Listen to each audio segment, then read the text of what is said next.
Halo saudara dimanapun Anda berada, Anda sedang menyaksikan Live Tribun News Update bersama saya Sandi Yuwani. Sekjen PDIP Hasto Kristianto ditetapkan sebagai tersangka kasus suap pergantian antar waktu atau PAW Harun Masiku, serta kasus perintangan penyidikan dalam upaya KPK menangkap Harun Masiku yang masih buron. Penetapan tersangka terhadap Hasto itu diketahui dari surat pemberitahuan dimulainya penyidikan atau SPDP. Dalam konferensi pers KPK pada Selasa 24 Desember 2024, peran pertama penyuapan Hasto di kasus PAW Harun Masiku dimulai saat Hasto memindahkan posisi Harun Masiku di dapil pemilihan. Posisi Harun dipindahkan Hasto ke dapil 1 Sumsel pada Pileg 2019. Hasto juga diketahui sempat menemui ex-komisioner KPU Wahyu Setiawan pada Agustus 2019.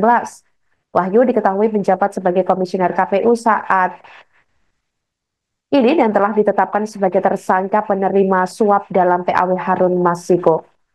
Hasto mengajukan dua nama kepada Wahyu. Ada nama Harun Masiku dan Maria Lestari pada saat itu. KPK juga mengembangkan temuan bukti petunjuk berupa uang. Dari pengembangan tersebutlah diketahui perencanaan hingga penyerahan uang untuk suap ini semuanya diatur oleh Hasto Kristianto. Di sisi lain, ex-Menko Polhukam Mahfud MD turut merespons penetapan Hasto sebagai tersangka. Mahfud mengatakan bahwa penetapan Hasto merupakan wewenang KPK dan hukum. Pihaknya tak berkomentar banyak dan meminta publik mengikuti saja proses hukum yang sedang berjalan. Apa lagi? Sekjen PDIP menjadi tersangka itu Pak, kan banyak muncul pertanyaan kenapa baru sekarang setelah 4 tahun itu, mungkin Bapak ada pandangan terkait itu?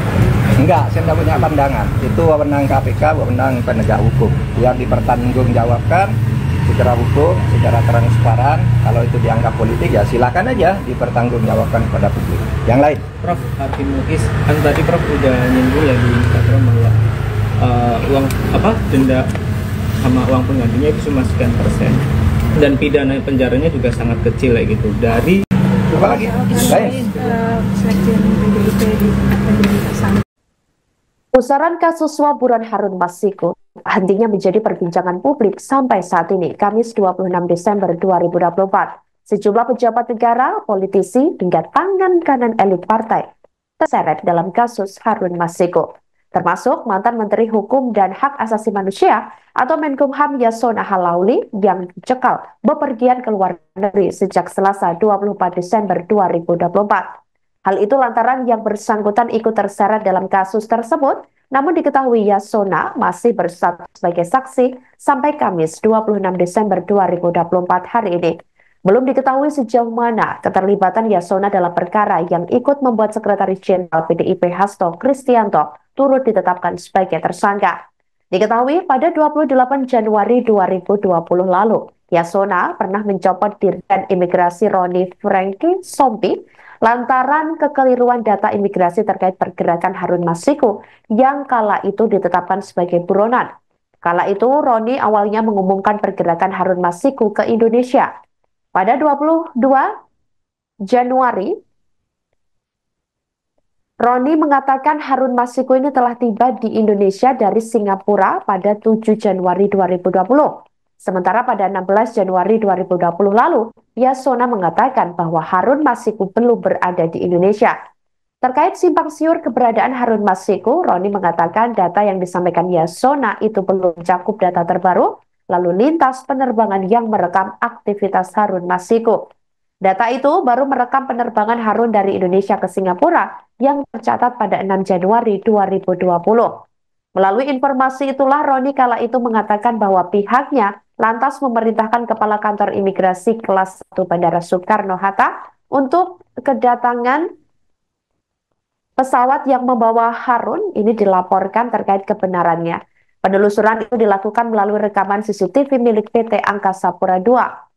Kemudian pada 19 Januari 2020, Ditjen Imigrasi memerintahkan tim internal mereka untuk melakukan pendalaman dengan cara menyisir perangkat isi di Terminal 2F Bandara Soekarno-Hatta. Dari situlah diketahui bahwa Harun Masiku memang telah kembali ke Indonesia pada 7 Januari 2020 sekira pukul 17.34 waktu Indonesia Barat menggunakan pesawat Batik Air. Atas peristiwa ini, Roni memastikan bahwa apa yang sebelumnya disampaikan oleh Yasona bukan merupakan rekayasa. Data yang diungkap Yasona merupakan fakta meskipun bukan data terbaru. Setelah dicopot, Yasona menunjuk Irjen Kemenkumham, Joni Ginting, sebagai PLH Dirjen Imigrasi. Tak hanya itu, Yasona juga membentuk tim khusus untuk mengungkap fakta-fakta terkait keluar dan masuknya Harun Masiku ke Indonesia.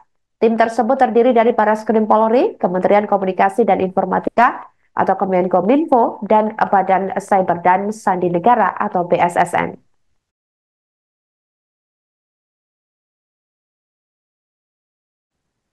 Sosok Doni Tri Istiqomah atau DIT turut ditetapkan sebagai tersangka bersama Sekjen PDIP Hasto Kristianto di kasus Harun Masiku. Diketahui, Doni ternyata merupakan orang kepercayaan Hasto Kristianto. Doni mengaku kepada KPK pernah dititipi uang senilai 400 juta rupiah untuk menyuap ex-komisioner KPU Wahyu Setiawan. Uang tersebut didapatkan dari staf DPP PDIP Kusnadi. Doni mengatakan uang yang dititipkan kepadanya akan diserahkan ke anak buah Sekjen PDIP Hasto Kristianto, yakni Saiful, sebelum nanti diserahkan ke Wahyu. Ia membantah bila Hasto ikut dalam praktik suap sebagai penyandang dana. Doni juga mengaku hanya ditugaskan oleh DPP PDIP untuk langkah-langkah hukum agar Harun Masiku dapat masuk ke dalam parlemen meski perolehan suaranya kalah dari caleg lain, Rizky Aprilia. Diketahui Doni ikut terjaring OTT KPK pada 8-9 Januari 2020 lalu, namun dilepas dan tidak ditetapkan sebagai tersangka pada saat itu.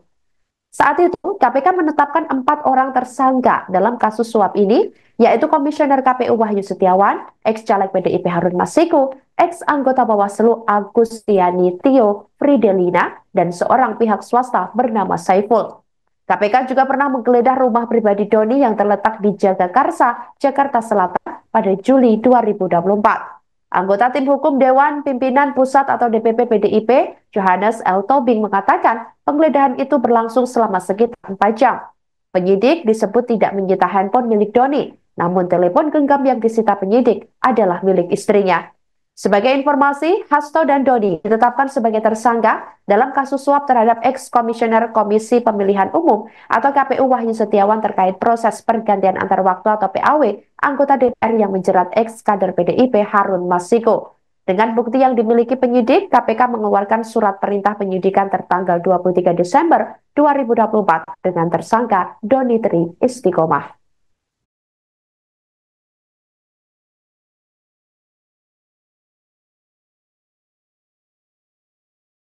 Download Tribun X sekarang, menghadirkan lokal menjadi Indonesia.